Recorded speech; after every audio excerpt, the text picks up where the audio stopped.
दीवार पर टंगी सास। पंजाबी में कहावत है, सास चंगी होवे या ते दीवार ते टंगी होवे। संगीता की शादी भी एक ऐसे ही घर में होती है जहां उसकी सास दीवार पर टंगी होती है। ससुर और पति शादी के पहले दिन उसे सास के फोटो के सामने ले जाते हैं, जहां ससुर जी कहते हैं, बेटा संगीता, ये तुम्हारी सास थी, बहुत नेक और भली, लेकिन थोड़ी गुस्सैल थी। गुस्सा आने पर सब तहस नहस कर देती थी, पर अब ये इस दुनिया में नहीं है। हाँ संगीता, माँ होती तो तुम इनकी कोई बात टाल नहीं सकती थी, वरना तो माँ घर में भूचाल ले आती। संगीता मन में खुश होती है कि अच्छा है कि ऐसी औरत अब इस घर में नहीं है, लेकिन दिखावे के लिए वो जैसे ही सास की फोटो के सामने हाथ जोड़कर खड़ी होती है, ये क्या? सास उसे देखकर मुस्कुराने लगी। संगीता आंखों को मलकर एक बार फिर से देखती है, लेकिन फिर सास के चेहरे का भाव, भंगिमा यानी एक्सप्रेशन बिल्कुल बदले होते हैं। वो अपने पति और ससुर को कहती है, माँ की तस्वीर तो स्माइल कर रही है। ना बेटी, ये कैसे संभव है? जरूर तुम्हें कोई गलती हुई होगी, ऐसा कैसे हो सकता है? लगता है तुम शादी की सारी फॉर्मेलिटी करते करते थक गई हो, तुम्हें आराम की जरूरत है संगीता। खैर, सारे संगीता की बात को इग्नोर कर कमरे में चले जाते हैं। वैसे सास की फोटो पर एक्सप्रेशन एक के बाद एक बदलते ही रहते हैं। सुबह होती है, पति और ससुर को काम पर भेजकर संगीता कमरे की सफाई करने में लग जाती है कि तभी उसे आवाज आती है, टेबल ठीक से साफ करो। ऐसे भी कोई टेबल साफ करता है? इससे अच्छा तो ये गंदा ही था।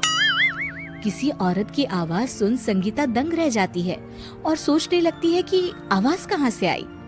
आवाज को नजरअंदाज कर वो फिर से अपना काम करना शुरू करती है, लेकिन इस बार तो आवाज बिल्कुल उसके कान के पास से आती है।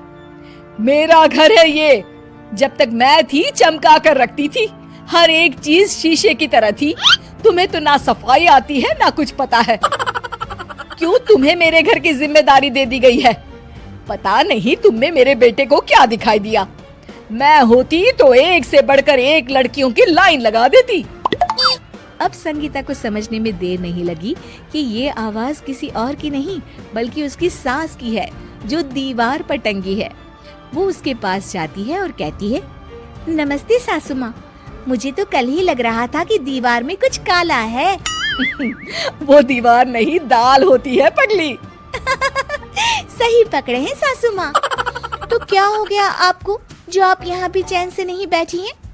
सुना मैंने आपका व्यवहार काफी गुस्से वाला था।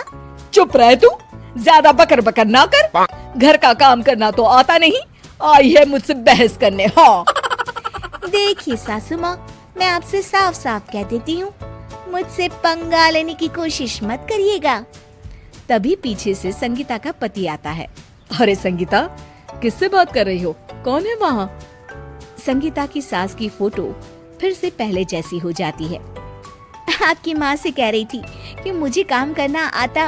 अरे संगीता, माना सास के ताने हर बहू को अच्छे लगते हैं, लेकिन यहाँ तो माँ है ही नहीं, तुम तो फोटो से ही। तुम भी लाजवाब हो संगीता। किसी को विश्वास नहीं होता कि संगीता अपनी मरी हुई सास की फोटो से बात करती है।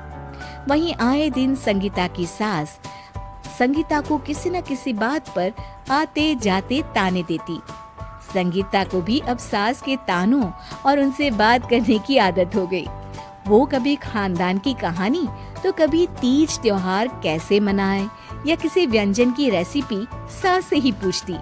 सारा दिन घर में अकेली संगीता की सास अब उसके लिए तानों के साथ पक्की साथी की तरह भी रहने लगी थी, जो किसी और को नहीं बल्कि संगीता को ही सुनाई देती। तो देखा आपने, सास बहू का रिश्ता हर रिश्ते से ऊपर होता है, फिर चाहे वो खट्टा हो या मीठा।